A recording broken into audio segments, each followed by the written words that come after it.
No ar, Faixa Livre, rádio jornalismo de verdade, a informação de primeira qualidade, a interpretação e os comentários das notícias, entrevistas, o contraditório.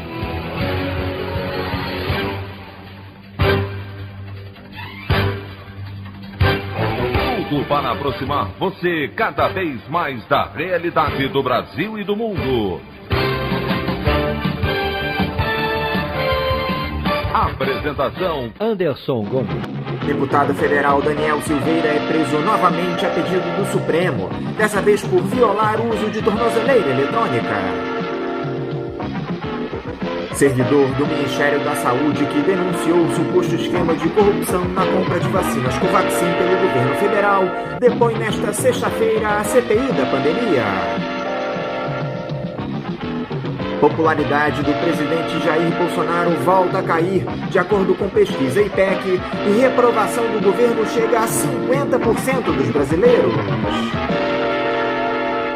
Essas e outras notícias, a edição desta sexta-feira, 25 de junho do ano de 2021, do programa Faixa Livre.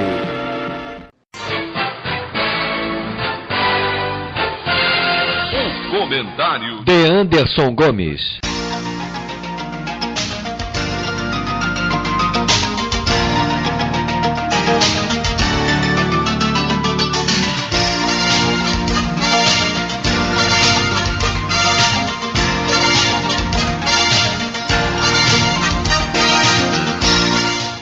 Bom dia, ouvintes. Teremos nesta sexta-feira mais um dia tenso na CPI da pandemia no Senado. Justamente uma data em que os parlamentares normalmente já não estão mais em Brasília, pois as sessões legislativas costumam acontecer até quinta-feira. Mas o motivo da convocação da comissão é nobre. Ouvir o depoimento do servidor do Ministério da Saúde, Luiz Ricardo, que denunciou um suposto esquema de corrupção na compra pelo governo federal de 20 milhões de doses da vacina Covaxin, produzidas pelo laboratório indiano Bharat Biotech. O depoente é irmão do deputado federal Luiz Miranda, do Democratas do Distrito Federal, e levará à CPI documentos que, segundo ele, provam a intenção do Ministério de adquirir as vacinas superfaturadas, com direito a pagamento de propina a uma empresa supostamente de fachada, localizada em Singapura, a Medson Biotech. Eu aproveito para fazer uma correção. No editorial de ontem, eu disse que o governo já havia efetuado a compra, mas ela não chegou a ocorrer. O que houve foi o empenho do valor de 1,6 bilhão de reais em nome da empresa Precisa, representante do laboratório indiano no Brasil, para assegurar a aquisição dos imunizantes. O negócio só não foi finalizado porque as vacinas não foram entregues, mas o empenho deixa clara a mobilização do Ministério da Saúde para adquirir os imunizantes. De toda forma, ficaremos de olho, atentos no que acontecerá nessa sessão de hoje na Comissão Parlamentar de Inquérito que investiga as responsabilidades pelo genocídio que há no país atualmente por conta da pandemia. Aliás, a população tem se dado conta, cada dia mais, da total inépcia dessa gestão. Uma pesquisa IPEC divulgada ontem mostrou que metade dos brasileiros classificam o governo Bolsonaro como ruim ou péssimo. A aprovação do presidente alcança míseros 23%. Cada vez mais ele se aproxima do patamar de popularidade que acabou levando ao impeachment da ex-presidente Dilma Rousseff. Inclusive, parece que os ultraliberais já articulam o afastamento do Jair Bolsonaro do mandato antes das eleições do ano que vem, para evitar que haja uma polarização que leve o ex-presidente Lula de volta ao Palácio do Planalto. É aguardar para ver os próximos passos desse processo. O que dá para dizer é que não podemos mais admitir mais um dia sequer de uma gestão genocida e corrupta comandando o país. A opinião apresentando Faixa Livre. Bandeirantes, 1360. Estamos apresentando Faixa Livre. Voltamos a apresentar Faixa Livre.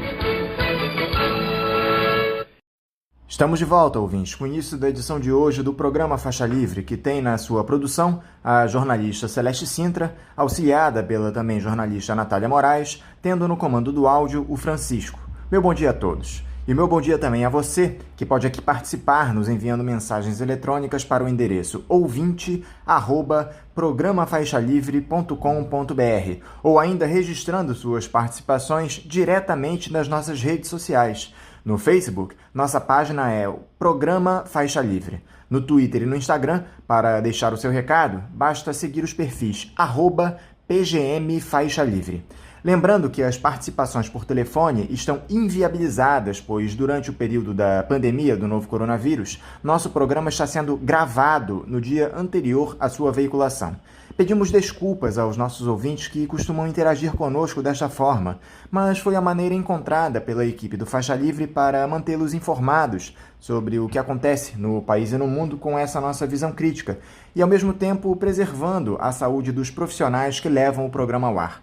O Faixa Livre pode ser acompanhado também pelo nosso aplicativo para celulares com sistema operacional Android. O nome do aplicativo é Programa Faixa Livre. Os ouvintes também têm acesso à transmissão pelo nosso site, o www.programafaixalivre.com.br, ou pela página da Associação de Engenheiros da Petrobras, a AEPET, uma das nossas entidades patrocinadoras, no www.aepet.org.br. Para quem perdeu alguma das edições ou quer ouvir novamente o Faixa Livre, os áudios das entrevistas e editoriais estão disponíveis no nosso podcast, nos aplicativos Spotify, Deezer e Castbox.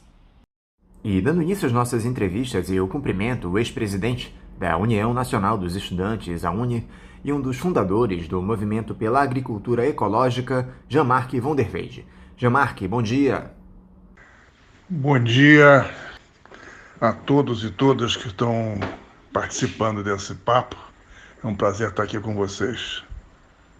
Jean-Marc, muito obrigado por você estar novamente conosco aqui no Faixa Livre. Jean-Marc, parece que o cerco ao Jair Bolsonaro se fechou definitivamente essa semana, com a revelação de um suposto esquema de corrupção envolvendo a aquisição pelo Ministério da Saúde de 20 milhões de doses da vacina produzida pelo laboratório indiano Bharat Biotech, com suspeita de superfaturamento. O governo federal pagaria mais de R$80 por dose, ou $15, em um contrato de 1,6 bilhão de reais, que acabou não concretizado porque as doses ainda não chegaram. Para efeito de comparação, Jean-Marc, cada imunizante produzido pela AstraZeneca custou pouco menos de R$20 ao governo brasileiro. Além disso, o próprio laboratório indiano comercializava a vacina 6 meses antes a $1,34. Para piorar, o deputado Luiz Miranda, do Democratas do Distrito Federal, e seu irmão Luiz Ricardo, servidor do Ministério da Saúde, garantiram que denunciaram ao presidente Jair Bolsonaro a transação suspeita ainda no mês de março, no que o ex-capitão prometeu levar o caso à Polícia Federal, só que parece que nada aconteceu. Vale registrar, Jean-Marc, que esse Luiz Miranda é uma figura nefasta, um picareta de primeira linha. É alvo de diversas denúncias de calotes na sua trajetória empresarial e foi eleito na onda do bolsonarismo, mas parece que se arrependeu. Enfim, fato é que há suspeitas contundentes contra o governo. Complicou a situação para o Bolsonaro, Jean-Marc? Anderson, eu acho que a situação do Bolsonaro está complicando a cada dia. Esse episódio todo é muito singular. Não há muita clareza sobre o que ele significa. Porque esse caso da Covaxin, quer dizer, por que esse personagem, que já sabe disso há um bocado de tempo, que ele participou dessa história, essa história vem rolando há meses, né? E de repente, nesse momento específico, ele resolve ter uma crise de consciência, sabendo que é um personagem sem lá muita consciência, e denunciar tudo, né, chutar o pau da barraca, chutar o formigueiro, e fazer o auê que ele está fazendo. É um caso singular, quer dizer, eu não acredito que seja um súbito interesse público que tomou, né, possuiu a personalidade dessa criatura, de modo que eu acho que tem alguma jogada nisso aí. Quer dizer, qual ela exatamente, eu não sei. Quer dizer, num primeiro momento a gente fica tão paranoico que eu cheguei a pensar que era possível que isso fosse tudo uma farsa, quer dizer, para o Bolsonaro poder responder que não aconteceu nada, de provar que está tudo limpo, não sei o que, tá, porque ele está ficando bem manchadinho, né, do ponto de vista de denúncias de corrupção, para tudo quanto é lado, com ele, com a família, com o governo. Enfim, embora o bolsonarismo de raiz negue tudo quanto é evidência, quer dizer, ele está ficando bastante sujinho de lama. Então, não seria ruim para ele uma operação em que ele pudesse, de repente, pegar uma acusação bem pesada e provar se é tudo mentira, isso é invenção, não sei o que. Agora, o personagem esse que denunciou tinha que ser partícipe, né, dessa história, quer dizer, tinha que se sacrificar, digamos assim, na jogada. Nada disso é muito coerente, quer dizer. E essa hipótese eu acho que ela não é real. Eu tenho a impressão que a reação do Lorenzoni na coletiva de imprensa, com aquele discurso agressivo de que vai botar a Polícia Federal, o Ministério Público, a Procuradoria da República, enfim, o mundo todo atrás do denunciante, me parece mais uma demonstração de que eles estão com as costas na parede, quer dizer, então bastante na defensiva. Então eu acredito que, sim, é mais um cravo sendo pregado no caixão do Bolsonaro. Agora, daí a concluir de que isso vai ter desdobramentos, quer dizer, significativos, quer na CPI, quer no processo de impeachment que tem que ser feito, nós veremos. Ele, por enquanto, ele está muito blindado no Congresso, com todos os benesses que ele fez para o Centrão. E o Centrão é aquele bando de urubu que está, comendo a carniça da República, com garras e bicos, famintos.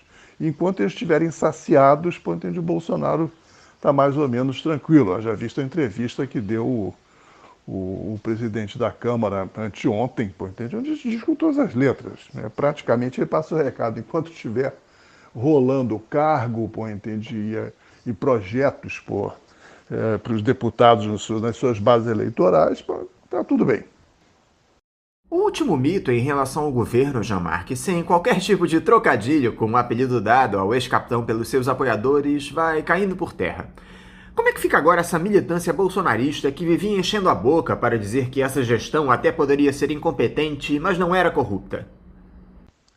Wenderson, essa situação, digamos assim, que eu já comentei rapidamente antes da crise de imagem, do Bolsonaro, eu acho que ela está pegando cada vez mais, quer dizer, a franja que votou no Bolsonaro, assim, com uma espécie de revolta contra a política em geral, contra a corrupção, quer dizer, achando que o PT era culpado de tudo mais alguma coisa, que os governos populares foram ultra corruptos e que o Bolsonaro vai livrar o país da corrupção. Quem votou assim já saiu bastante desgastado com tanto a saída do Moro do governo como a desmoralização do próprio Moro, quer dizer, foi mostrando que a história da corrupção, embora não inocente por entre os governos do PT, quer dizer, ela pelo menos não é exclusiva dos governos do PT, e muito pelo contrário, quer dizer, você tem esse governo está até mergulhado até o gogó em patifarias desse tipo. Agora, tem uma base, a militância de raiz do bolsonarismo, ela já se tornou uma coisa fanática a um ponto que eu tenho a impressão de que não há nada que os convença, de que eles estão errados, que o mito não é mito, de que tudo que eles acreditaram em relação a essa pessoa e esse governo não é uma completa farsa. As pessoas já estão completamente obnubiladas. Quer dizer, conheço algumas Quer dizer, e às vezes eu entro um pouco nos sites deles para ver as pessoas trocando, multiplicando aquele negócio e tal. Sites de gente que não é, digamos assim, interessado, quer dizer, no sentido de que está ganhando dinheiro, que está multiplicando, circulando informação. Quer dizer, não é parte dos robôs. Gente que é sinceramente bolsonarista. E são pessoas que é o seguinte, o argumento mostra que a situação a situação está diferente e que ele está completamente, digamos assim, exposto, e as pessoas simplesmente não acreditam. Não acreditam, não é verdade, porque não aconteceu, entende? Isso tudo é invenção da imprensa, invenção da esquerda, entende? E que aí tapa os ouvidos, entende? E os olhos, entende? E deixa as coisas como estão. Isso aí eu acredito que é uma parte, digamos, vai ficando a quintessência do bolsonarismo, que é esse fanatismo absurdo, ele vai se reduzindo em termos de força e de presença. Né? Eu tenho a impressão que, como alguns já andaram calculando por uma série de pesquisas cruzadas, isso deve ter mais ou menos uns 15%, no máximo 20% do eleitorado é capaz de estar completamente preso a essa coisa. Mas o resto está paulatinamente se afastando do seu mito de origem, que tem, como se diz a história, mito de pés de barro, o gigante de pés de barro, entende? Que estão se esfarinhando e está caindo. Outra revelação feita pelo tal do Luiz Miranda Jamarque foi a de que o ex-ministro da Saúde, general Eduardo Pazuello, sabia das denúncias de corrupção, mas não as denunciou por, abre aspas, amor à vida, fecha aspas. O servidor do ministério, irmão do deputado, Luiz Ricardo, disse que foi pressionado por um assessor da Secretaria Executiva da pasta, o Coronel Pires. Isso deixa claro, Jamarque, que os militares estão envolvidos até o pescoço com atos criminosos nesse governo. E mais, isso também justifica o fato de o Pazuello não ter sido punido pelo alto comando das Forças Armadas por aparecer ao lado do presidente naquele ato político. Muito provavelmente ficaram com medo de que ele desse com a língua nos dentes em caso de punição sobre esse episódio de corrupção com participação de militares no ministério. Parece que as coisas vão ficando cada vez mais claras, Jamarque. Anderson, eu acho que a história da corrupção e dos militares, ela não começou nesse episódio, ela já vem de longa data, no tempo da ditadura. Não se falava porque a repressão estava ali, a censura, era uma coisa abafadona. Mas você tinha ampla participação dos militares, direta e indiretamente, quer dizer, em diferentes operações com dinheiro público.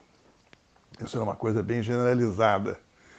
Nas empresas de consultoria, por exemplo, das grandes empresas de consultoria, que ganharam milhões, bilhões na época dos militares com as construções das grandes barragens, Tucuruí, Itaipu, enfim, Samuel e outras mais, você tinha, toda empresa de consultoria no Brasil tinha um assessor militar, que era, em geral, um oficial, um padrão coronel ou general, já na reserva, evidentemente, mas que tinha relações dentro do governo militar de plantão.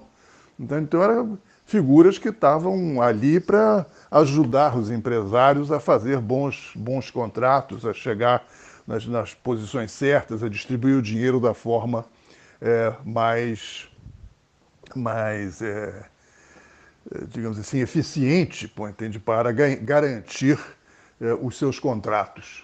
Então isso não vem de hoje, quer dizer, continua existindo, entende? É evidente que quanto mais os militares estão envolvidos diretamente dentro do governo, de qualquer governo, entende? Eles vão tendo mais oportunidades para essas coisas acontecerem e eles não são diferentes do resto de uma sociedade que está, essa altura do campeonato, visivelmente operando, isso aqui é um capitalismo de compadres, entende? De parcerias ilícitas, tanto civis como militares, se apropriando do dinheiro público. Então é preciso realmente fazer uma mudança de fundo nisso tudo. Agora, esse caso específico, se o outro ameaçou abrir o bico ou não, pode ser. Entende? Nessas situações nós estamos chegando a uma lei de mafiosos, quer dizer, você tem que proteger os seus pares, para a coisa não ficar pior.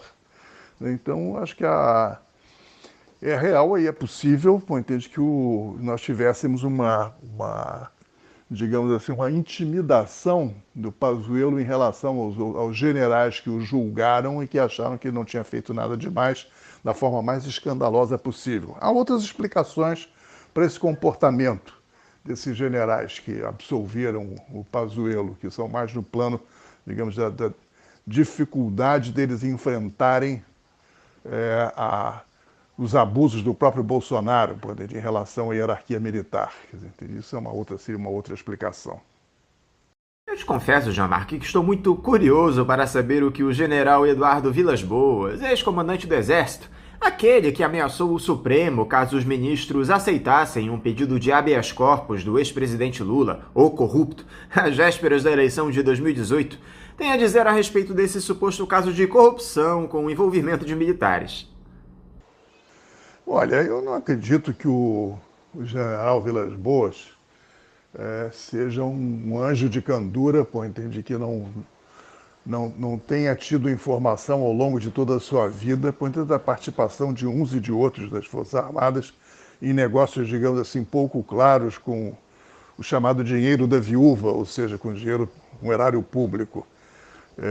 Isso é uma coisa que certamente ele é velho o suficiente para ter vivido, inclusive, no tempo do regime militar, em vários outros momentos, e essas coisas circulam. Não estou dizendo que ele tenha tido diretamente envolvimento com coisa nenhuma, não tenho a menor noção disso, nem o conheço. Agora, estou dizendo que é impossível que ele não soubesse que essas coisas acontecem. Portanto, será que ele ficaria surpreso com esse caso do Pazuello e com o caso desses militares que estão envolvidos no governo?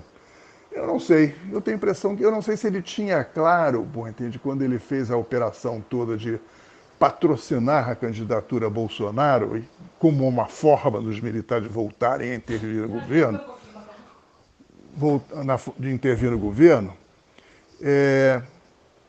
eu não sei se ele imaginou que ia chegar nisso. Eu tenho a impressão que não. Eu tenho a impressão que o projeto dele e de outros militares, quer dizer, de recuperar, digamos, um controle mais direto, entende, dos instrumentos do Executivo e da República, envolvia colocar um boneco, no caso, o candidato a boneco era o Bolsonaro, entende? Eles foram lá, entende, dar força para ele já com uma certa antecedência em relação à disparada do Bolsonaro, e fizeram uma operação que deu certo do ponto de vista de colocar o boneco no poder. O problema é que o boneco não se comporta como boneco. Ele não aceita ser tratado como marionete, ao contrário, eu tenho a impressão que ele tem, provavelmente, psicologicamente, uma certa bronca dessas forças armadas que o rejeitaram, em particular dos oficiais superiores que o trataram sempre com muito desprezo. Então ele cultua, digamos assim, a posição de mito, de ídolo da oficialidade, digamos, capitães, tenentes, até majores, etc. E daí para cima, eu acho que ele tem mesmo uma certa bronca e uma certa satisfação, que eu entendi, até chegar ao ponto de humilhá-los. Então, ou seja, os generais tiraram o dragão, o gênio de dentro da lâmpada, e aí depois eles não têm mais meio de botar ele para dentro da lâmpada de novo. Então o personagem ele faz as maluquices que quiser, entende? E trata os militares do jeito que ele bem entende. Isso é um problema a mais que nós temos que conviver, porque isso traz uma instabilidade, entende, para o próprio funcionamento das Forças Armadas. Agora, com o surgimento dessa denúncia, Jean-Marc, os senadores da CPI da pandemia têm a faca e o queijo na mão para se aprofundarem nas investigações. O deputado deverá levar essas provas que ele disse ter sobre o escândalo de corrupção na compra de vacinas pelo governo federal à comissão nesta sexta-feira. O foco da CPI deve mudar completamente, Jean-Marc, deixando de lado o tal do gabinete paralelo e se concentrando nessa negociação para lá de suspeita. É esse o caminho, Jean-Marc? Anderson, certamente esse parece ser o caminho mais curto para você jogar o o Bolsonaro e o governo nas cordas, quer dizer, e eventualmente chegar a um nocaute. O que seria o nocaute? Nocaute seria você ter uma denúncia de tal forma poderosa que você provocasse um movimento de pressão muito forte da sociedade como um todo para que a Câmara faça o que tem que fazer. Em particular, o Arthur Lira faça o que tem que fazer, que é pegar um daqueles 120 processos que estão pedidos lá de impeachment, e botar ele para funcionar, botar para rolar. Isso foi o que aconteceu no caso do Collor. Você tinha o Collor tinha o nível de... Ele tinha várias questões que atrapalhavam o Collor na investigação lá da coisa, mas o que jogou ele nas cordas foi uma coisa quase banal, que foi a famosa história do Fiat Elba. Então, ele teoricamente, você pode dizer, embora se você tenha o conjunto da obra para queimar o Collor naquele tempo, um monte de outras evidências, mas o fato concreto que foi o provocador da virada em cima do Collor, que jogou o Congresso para votar contra ele, debaixo de muita pressão da sociedade, é verdade, ele foi a história do Fiat Elba. Agora, nesse caso aqui, nós estamos com uma coisa bem mais cabeluda que um Fiat Elba. A questão é ver o quanto que esses denunciantes vão ter de materialidade, quer dizer, elementos para além das suas acusações, que parecem todas muito coerentes, mas são tudo palavras. A questão é eles apresentarem documentação que permita provar o que eles estão dizendo. Eles estão sendo desafiados a isso e eu acredito que eles devem ter alguma coisa ou não seriam loucos, para fazer esse auê todo, para depois dizer, olha, isso aí eu sei porque sei, mas eu não anotei nada, não peguei nenhum documento. Bom, eu acho que é improvável. Então, possivelmente, essa vereda na CPI, de procurar o caminho das pedras com essa história do escândalo aí da Covaxin, me parece bastante interessante. Agora, os outros também tem tanta pista dentro dessa CPI, que a dificuldade é o excesso. Tem tanta coisa aparecendo que o material é muito, muito contundente em muitas direções. Quer dizer, o grau de culpabilidade do governo nas várias coisas que estão sendo levantadas já é o suficiente para, sei lá o quê, para todas as CPIs e mais algumas, pois já estarem operando e já condenando o personagem em 3 tempos. Agora, como se sabe, não é assim que a banda toca. Isso é uma questão mais de jogo político e, como eu disse lá atrás, enquanto o Centrão estiver com as benesses que o Bolsonaro entrega a mão cheias para eles, é improvável que eles o abandonem, a não ser que a pressão seja tão grande que, como já se falou há muito tempo no passado, é o seguinte: você acompanha um aliado até a beira do túmulo, mas não pula dentro do caixão junto com ele. Entendeu? Ou seja, o Collor também teve seguidores que no começo faziam fila para apoiá-lo, para discursar, e depois foram se afastando. No fim, ele tinha o que se chamava a tropa de choque, da qual, aliás, fazia parte esse deputado caçado e ex-preso Jefferson, e que agora está como um dos próceres pró-Bolsonaro. E o presidente da Câmara, Arthur Lira, Jean Marc, será que agora ele considera esse um fato político relevante para dar prosseguimento a um processo de impeachment do ex-capitão? Essa semana ele chegou a dizer em entrevista ao jornal o Globo que eventuais denúncias da CPI não fariam com que ele aceitasse a admissibilidade de um impedimento contra o chefe do executivo. Será que o deputado finalmente ficará convencido do caráter criminoso desse governo? O Anderson, como eu já disse antes, esse não é uma questão de convencimento. Essas pessoas elas têm interesses e não têm convicções de nada. O Arthur Lira é um caso típico. Quer dizer, ele vai olhar o seguinte: eu ganho ou perco quanto? Fazendo o quê? Quer dizer, enquanto eu estiver ganhando com o Bolsonaro, eu vou proteger o Bolsonaro. E agora, se por acaso a situação de pressão ficar tão pesada contra o Bolsonaro que ele se transformar quer dizer, de uma carga política muito negativa, aí ele começa a se sentir ameaçado, ele e Arthur Lira, começa a se sentir ameaçado na sua base eleitoral em Alagoas. Então ele vai fazer um balanço. Vem cá, se eu trair o Bolsonaro agora, entende? Eu fico bem com o meu eleitorado em Alagoas, garanto a continuidade dos meus mandatos, entende?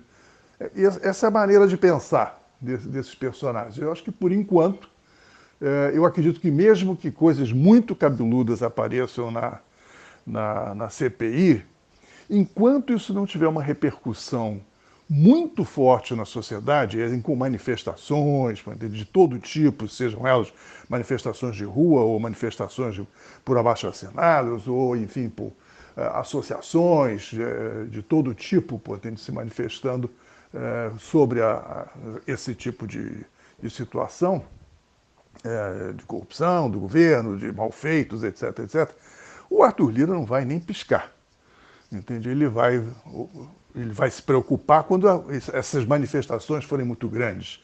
A CPI pode fazer a demonstração mais espetacular que ela fizer, mas ela não tem poder para obrigar o Arthur Lira a fazer nada. Entende? O que poderia obrigar o Arthur Lira a fazer alguma coisa é se, de repente, um conjunto grande de partidos no Congresso, inclusive partidos de direita, né, largassem a alça do caixão do Bolsonaro e fossem pressioná-lo. Isso é uma possibilidade, quer dizer, mas para isso acontecer, precisa que tenha muita repercussão na sociedade, e isso eu acho que as manifestações começaram a mostrar, essas manifestações de rua e outras manifestações, né, de todo tipo, que tem, né, de abaixo-assinados, de personalidades. De hoje, inclusive, foi anunciada uma específica sobre a questão ambiental, que foi mandada para o Congresso, por empresários, e cientistas, dizendo assim, olha, vocês estão fazendo um desastre do ponto de vista das exportações brasileiras, que nós estamos na alça de mira do mundo inteiro, nós vamos pagar um preço muito alto se continuar fazendo o que o governo está fazendo, o que o Congresso está fazendo em aliança com o governo. Esse pedido de demissão do Ricardo Salles do Ministério do Meio Ambiente, Jean-Marc, parece que já foi tarde, não é isso? Você acha que ele pode ter se dado como mais uma cortina de fumaça para tentar desviar o foco desse escândalo de corrupção? A única explicação, Anderson, que a gente não pode admitir é de que ele foi demitido pelos seus malfeitos. Né? Porque, na verdade, os malfeitos dele são os do governo, são os do Bolsonaro. Todas as coisas que ele fez de ruim para o meio ambiente, para a sociedade, para o mundo, ele fez com anuência, apoio e aplauso, até recentemente, ontem ou anteontem, do Bolsonaro. Então, ele não está caindo por isso. E também não está caindo porque, de repente, alguém ele deu um passo além das pernas, digamos assim, fez uma coisa mais repugnante, ou mais revoltante, do que ele já tinha feito antes. Não, ele continua fazendo, passando a boiada, no mesmo ritmo, na mesma aceleração que ele sempre passou e nunca escondeu. Então ele não cai, e essa é uma questão realmente interessante, curiosa, ele não cai por tudo aquilo que ele é combatido. Portanto, tem alguma outra razão. Entende? Qual é a razão? Cortina de fumaça é uma possibilidade, porque o governo está sendo atacado em várias frentes de corrupção, ele pode tentar, nesse momento, se afastar desta. Né? Quer dizer, botar ele meio para escanteio, ele vai para a planície, digamos assim, vai para a várzea, porque ele vai ser, agora ele não tem mais foro privilegiado, ele vai para um tribunal comum e corrente, quer dizer, ele está vulnerável. Mas isso é uma possibilidade. A outra possibilidade é que ele é particularmente vulnerável com essa história do telefone celular dele, que ele entregou com 2 semanas de atraso, apagou os números, apagou as coisas e não entregou a senha. E agora está sendo mandado para os Estados Unidos. E não está muito claro se foi... Está correndo uma investigação nos Estados Unidos sobre a questão de corrupção, nesse caso das madeiras exportadas para lá irregularmente, e ele é acusado lá também. Quer dizer, então ele pode ser que seja alguma coisa ligada a essa investigação, ou seja um pedido do STF, que para mim não ficou claro, para que seja feita, digamos assim, a inspeção, a perícia no telefone dele para recuperar, quer dizer, a informação que ele tentou esconder. Então pode ser que tenha alguma coisa cabeluda em relação a esse negócio do telefone e que o Bolsonaro tenha achado melhor, pô, entende? Olha, vamos tirar você daqui da reta para não nos contaminar, mais do que já está tudo contaminado. Mas do ponto de vista objetivo, é aquele negócio, estamos trocando a raposa no galinheiro, né, naquela velha expressão popular, né? Você bota o inimigo do meio ambiente para cuidar do meio ambiente, e agora quem vai entrar vai ser o gambá. Entende? O gambá também é um predador de galinhas, vocês estão botando o gambá no galinheiro. Entende? Esse cara que entrou agora é do mesmo tipo que o Salles, entende? Também é um predador do meio ambiente, e ele certamente não vai mudar a política que está sendo posta em prática. Com tudo que está colocado, Jean-Marc, com o presidente acuado pelas manifestações de rua, por esse genocídio liderado por ele na pandemia e agora com essa denúncia de corrupção no governo, de seu conhecimento, a ameaça de Jair Bolsonaro tentar um golpe com o apoio dos militares aumenta. É algo que precisa ser encarado com seriedade pelas forças democráticas, na sua opinião? Olha, para mim está muito claro, eu tenho escrito isso praticamente desde até antes, entende, do Bolsonaro ser eleito no segundo turno, que eu já tinha expectativa de que ele o fosse, mas ao longo desde os primeiros dias do governo dele, que a estratégia do Bolsonaro não é chegar às eleições, é não ter eleições. Ele não está preocupado com o índice de popularidade dele, com a opinião pública, etc. Ele está preocupado com manter o maior número possível dos seus fanáticos, entende? Inclusive armando esses fanáticos com equipamento de guerra, que até pouco tempo atrás era privilégio das Forças Armadas, para ter, inclusive, uma massa de manobra para intimidar, quer dizer, os poderes da República, intimidar os seus adversários e dar um golpe cujo formato pode variar. Hoje em dia você tem golpes de tudo quanto é tipo. Tem um golpe parlamentar, ele pressionando o suficiente o Congresso, pressionando e comprando o suficiente o Congresso, e de repente vai ter uma maioria, entende, que para ele votar, digamos, poderes excepcionais para ele, um estado de sítio, um estado de emergência, seja lá o que for. Eu acho que ele tem a outra hipótese realmente o golpe no sentido clássico, quer dizer, ir lá e fechar o Congresso, fechar o Supremo, né, como ele já ameaçou desde muito tempo, mandar o famoso cabo e um soldado para fechar o STF, né, que foi a ameaça do filho dele. Então, são possibilidades variadas e acho que ele joga com todas. Mas, principalmente, eu tenho a impressão de que ele, cada vez mais, ele está apostando no que ele inclusive está usando essa expressão, quer dizer, no caos. Está apostando no caos social, entende? Na instabilidade generalizada, entende? Em revoltas. Ele chega a falar com gosto, né, na hipótese de, por exemplo, você ter, em função do problema alimentar, etc., as pessoas começarem a assaltar supermercado, entende? A assaltar caminhão de alimentos, de roubar na violência. E isso aí eu acho que ele fala da expectativa. Assim, opa, que maravilha se isso acontecer, porque aí... E eu acho até que ele faz, portanto, né, ele faz por provocar essas situações. Né? Quando ele faz, por exemplo, uma ajuda emergencial ridícula, entende? Que não consegue garantir nem 20% das necessidades alimentares de uma família de 4 pessoas que dependa dessa ajuda. E muitos milhões de pessoas estão nessa situação.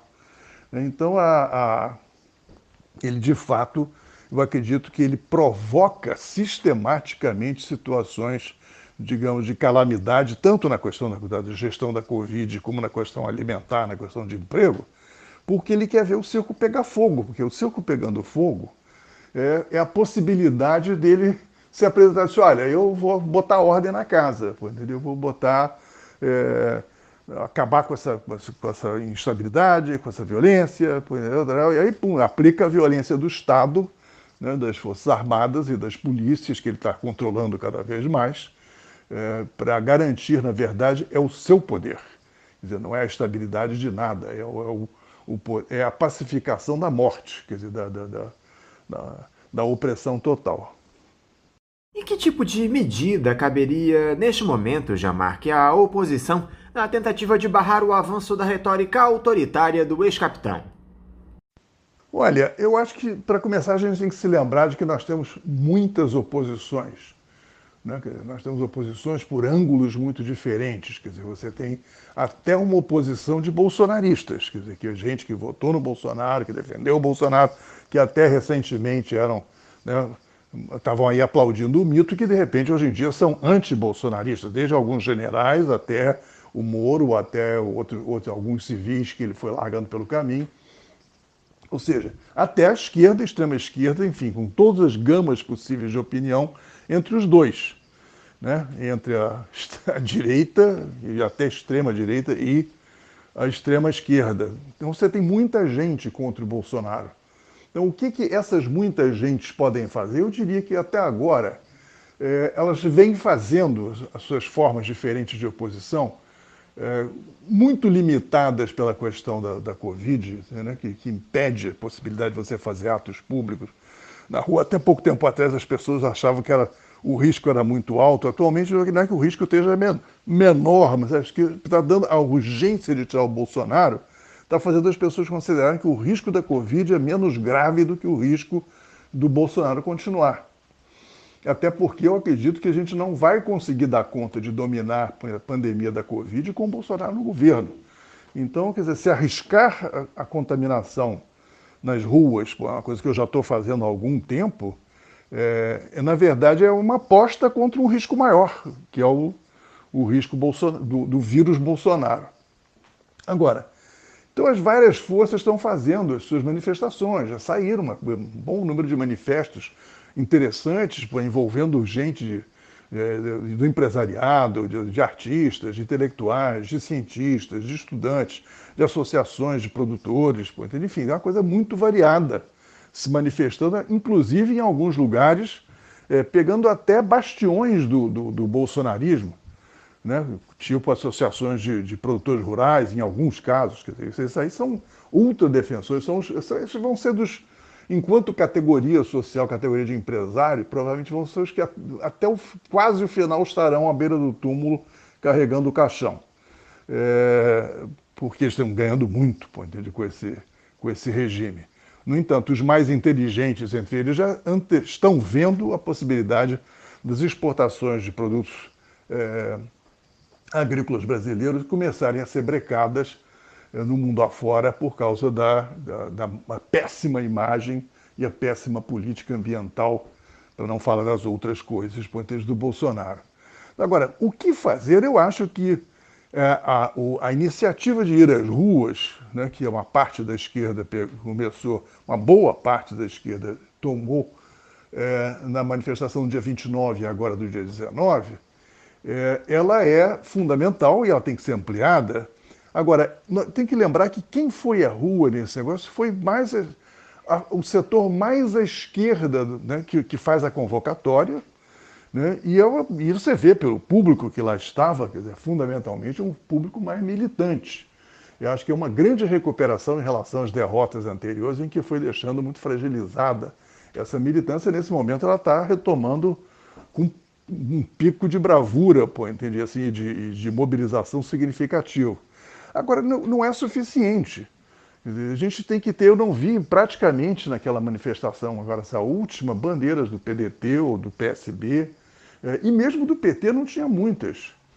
Então, é preciso você mobilizar esse centro-esquerda, de uma forma mais pujante, mas tem que incorporar numa frente para botar o Bolsonaro para baixo, quer dizer, você tem que incorporar o centro e a direita, de uma forma ou de outra. Quer dizer, de alguma forma, o Lula está fazendo isso, mas ele está fazendo isso pensando em 2022, né, quando ele conversa com o Paes, entende? Quando ele conversa com o Rodrigo Maia, quando ele conversa com setores de centro-esquerda e centro-direita, e até de direita, quer dizer, ele está pensando numa frente antibolsonarista para as eleições do ano que vem. A ideia da frente antibolsonarista é importante. O ruim é que ele está apostando nas eleições do ano que vem, né? Enquanto que a situação de hoje pode inviabilizar as eleições do ano que vem. Então eu acho que essa estratégia que ele está adotando, ela é correta do ponto de vista da amplitude da frente que ele está procurando armar. Eu acho que o timing da coisa está errado. Quer dizer, ele tem que tentar fazer com que esse conjunto intervenha agora, exatamente para empurrar o Congresso, o Lira e o Centrão, quer dizer, entende, a votar o impeachment do Bolsonaro. Acho que essa é a estratégia fundamental no momento. Mudando de assunto, Jean-Marc, e para encerrar, eu comentei há pouco sobre esses protestos belíssimos que tivemos em cidades do país no último sábado contra o Jair Bolsonaro, e amanhã haverá um outro ato, esse para lembrar os 53 anos daquela histórica passeata dos 100 mil, a partir das 10 horas na Cinelândia, região central aqui do Rio de Janeiro. Você que teve uma participação muito ativa lá em 1968, Jean-Marc, como vê a importância da realização de um ato de notáveis daquela geração nos dias de hoje, no momento que o país atravessa? O Anderson, eu discuti muito com o pessoal que começou a se reunir sobre essa bandeira da geração 68, sobre a importância e o significado da gente fazer uma manifestação, digamos que não só dessas pessoas, mas, digamos, puxadas por essas pessoas. Quer dizer, nós. Para isso de conversa, nós somos numericamente poucos. Quer dizer, essa foi uma geração de militantes que perdeu muita gente no caminho pela repressão, enfim, pela uma série de dificuldades, entendi, da própria vida. E também nós estamos já com todos acima de 70 anos, a grande maioria. Ou seja, muitos já se foram até por causas naturais. Mas, ou seja, não é o número que vai fazer a importância dessa manifestação. Acho que tem uma questão simbólica de lembrar o seguinte: a ditadura foi uma coisa terrível, nós nos batemos contra ela, há 53 anos atrás, durante sobretudo naquele ano de 68, que está sendo levantado agora. Aquilo, inclusive, é importante lembrar. A gente fala na passeata dos 100 mil, porque ela foi realizada no Rio de Janeiro, que era o epicentro das manifestações estudantis daquele período. Mas lembremos que teve manifestação pelo Brasil afora e em alguns lugares, do ponto de vista da proporcionalidade em relação à população da cidade, outras que foram maiores que a do Rio. Pernambuco, por exemplo, tinha 50 mil pessoas, uma cidade muito menor que o Rio de Janeiro, Recife.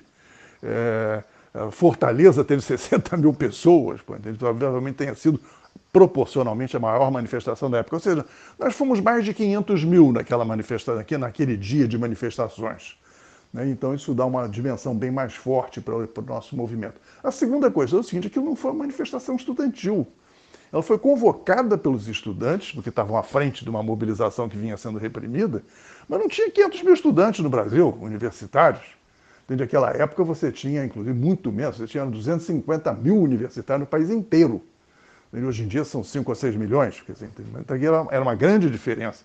Então aquilo ali foi uma manifestação popular, quer dizer, a adesão da população foi muito grande, quer dizer, eram pessoas que não tinham como se exprimir politicamente, porque não estavam organizadas, ou porque suas organizações não estavam com forças para se manifestar naquele momento de repressão, e que estavam aproveitando a onda provocada pelos estudantes para exprimir o seu protesto.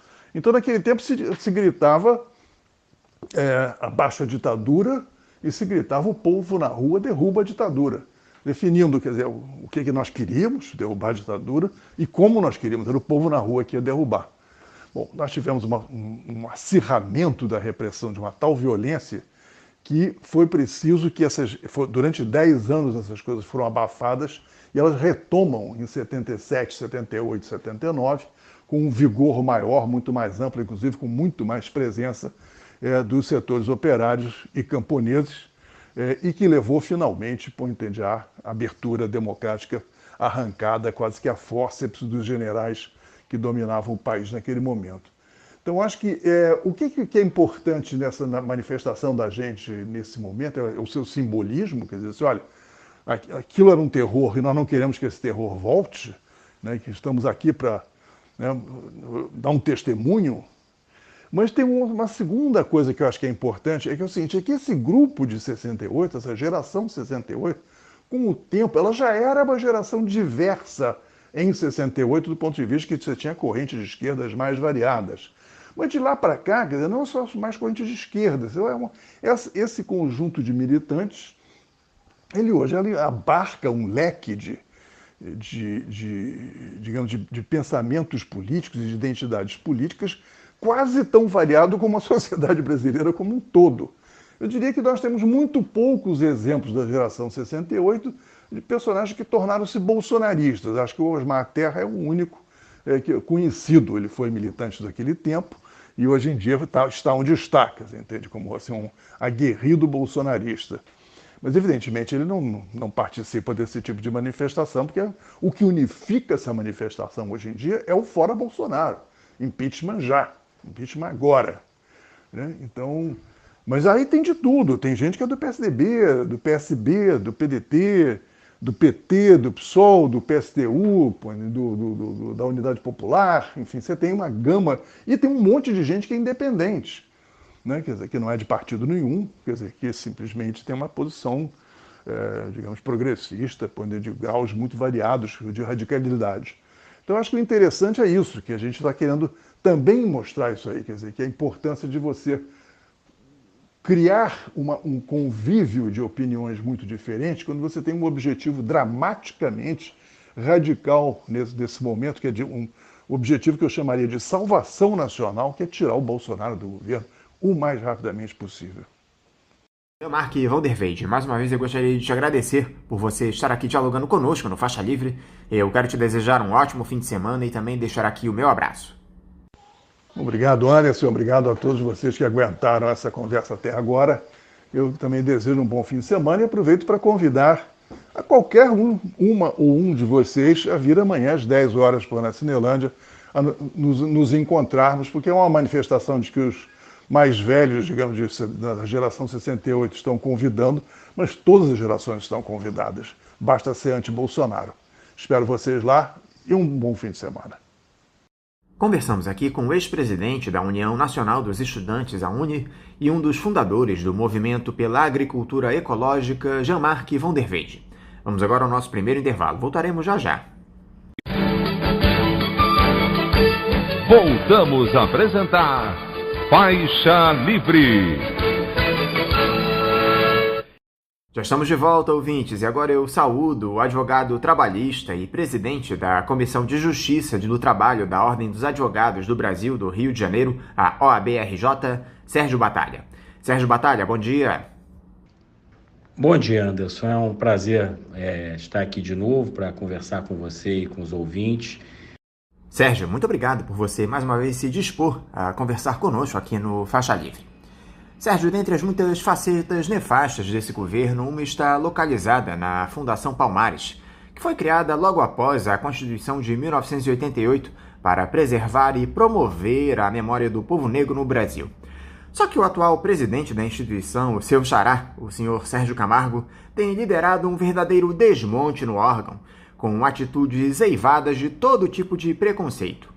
O último episódio se deu nesse banimento de 300 livros do acervo da Fundação, sob o argumento de que muitas obras são pautadas pela sexualização de crianças, bandidolatria e material de estudo das revoluções marxistas, e que apenas 5% dos 9.000 títulos do seu acervo cumprem a missão institucional do órgão. Eu confesso que não consigo entender as atitudes desse governo, Sérgio. O que é que você tem a nos dizer a respeito dessa medida inacreditável do presidente da Fundação Palmares censurando obras do acervo histórico? Olha, em relação a essa questão da Fundação Palmares, eu acho que, em primeiro lugar, nós temos que fazer uma distinção entre o governo e o Estado. Quer dizer, você, como governo, na medida que você é eleito, você tem a possibilidade de estabelecer algumas políticas públicas.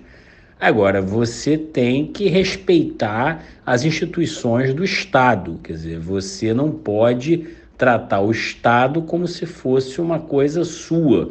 Os bens estatais você não faz o que quer, ainda que você tenha sido eleito.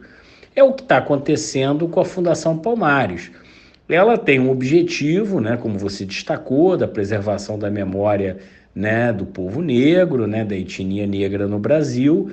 E por mais que esse governo tenha, infelizmente, lamentavelmente, uma visão contrária, né, a essa preservação, entenda que não cabe essa valorização da cultura negra e e repudio o que eles chamam de racismo, né? Que não existe o racismo no Brasil, etc. e tal. Mas isso é uma visão que eles têm, ideológica. Agora, a partir disso, eles não podem simplesmente dilapidar o patrimônio da Fundação Palmares, porque aí você está incorrendo num crime, né, de improbidade, porque o Estado, né, brasileiro, quer dizer, o povo brasileiro, tem a propriedade, por exemplo, desses livros, desse acervo da biblioteca da Fundação Palmares. E aí não interessa se você discorda do conteúdo de um determinado livro, você não pode simplesmente, se esse livro pertence ao Estado, pertence à Fundação Palmares, você não pode simplesmente, como eles chamam, descartar o livro, dar a uma pessoa qualquer.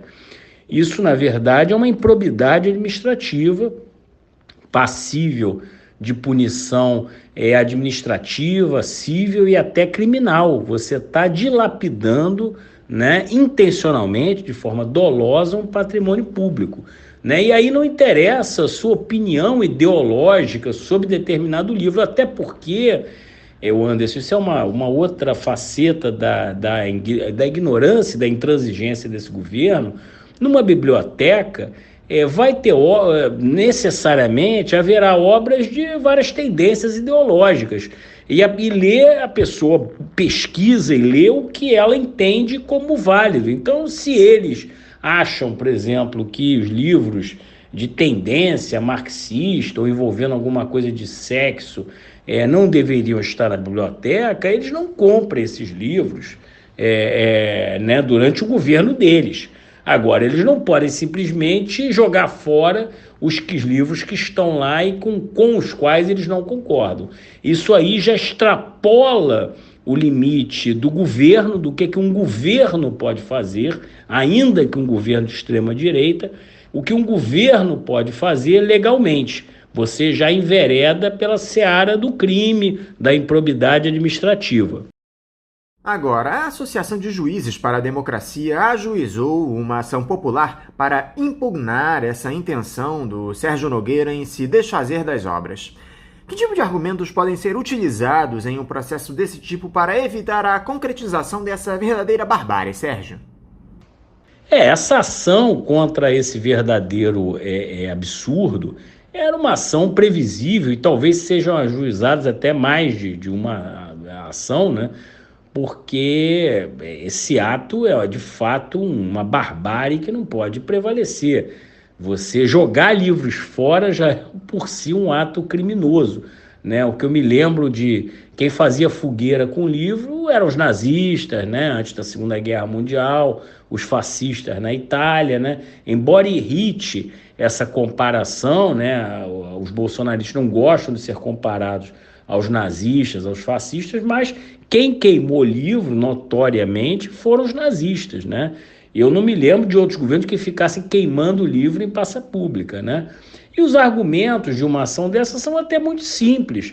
O livro, ele é um patrimônio da fundação, como é uma estante, como é um ar-condicionado, como é... Então, assim como você não poderia, né, o presidente da fundação, não poderia chegar de um dia para outro, pegar uma marreta e arrebentar um ar-condicionado de propriedade da fundação, não poderia arrebentar um automóvel de propriedade da fundação, ele não pode também descartar livros que são propriedade. Não existe esse descarte. Na pior das hipóteses, que eu acredito seria até uma lei possivelmente constitucional, ele teria que ser autorizado legalmente. Você, em direito administrativo, para você se desfazer de um bem público, existe tem que haver uma autorização legal, né? Ainda que seja doação, pouco importa. Você tem que ter uma autorização legal para isso. Então não surpreende que a ação tenha sido ajuizada e, mais do que isso, que tenha sido já concedida uma decisão para impedir, né, essa dilapidação do patrimônio público. É possível, Sérgio, se pedir judicialmente o afastamento dessa figura da presidência da Fundação Palmares? Esse não é o primeiro caso de atuação com cunho ideológico dele no órgão. Recentemente, o Sérgio Camargo pediu a retirada dos nomes de uma série de pessoas da lista de personalidades negras da Fundação, como da ex-ministra Marina Silva, o da deputada Benedita da Silva e de João Francisco dos Santos, o Madame Satã. A Justiça do Distrito Federal acabou suspendendo a medida. Vocês cogitam essa possibilidade de pedir a saída do Sérgio Camargo do cargo? O afastamento do presidente atual, Sérgio Camargo, da Fundação Palmares, me parece que tem um fundamento legal, se for pedido, não simplesmente na opinião que se possa ter dele, se ele é de extrema-direita ou não, mas pelo fato dele estar tomando atitudes ilegais à frente da Fundação, pretendendo dilapidar o patrimônio da Fundação, e mais do que isso, assumindo atos e um discurso contrários ao objetivo da Fundação previsto em lei. Porque a Fundação ela é criada por lei e ela tem determinados objetivos, fins sociais que justificam a sua existência. Então, o combate ao racismo, a preservação da memória da cultura negra são objetivos da Fundação Palmares e não pode ter um presidente que seja contra isso. Isso é manifestamente ilegal. Por que você acha que há esse tipo de atitude preconceituosa, Sérgio, do presidente da Fundação Palmares em relação à cultura negra no Brasil? Que tipo de lógica leva a atitudes como essa de um cidadão que lidera um órgão que deveria fomentar a memória afro-brasileira? Olha, o motivo do Sérgio Camargo assumir esse discurso aparentemente absurdo, Anderson, aí nós temos que entender qual é a lógica do bolsonarismo e dessa extrema-direita que hoje está no Brasil, infelizmente, mas que tem ramificações nos Estados Unidos, na Inglaterra, em alguns países da Europa.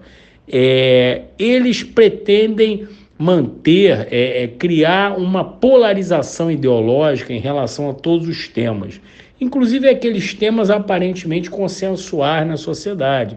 Então, por exemplo, havia até então, até o advento do bolsonarismo, um consenso nacional no sentido do combate ao racismo, Os governos do PSDB, do PT, com maior ou menor ênfase ou determinada diretriz assim ou assado, mas combatiam o racismo, negavam publicamente o racismo.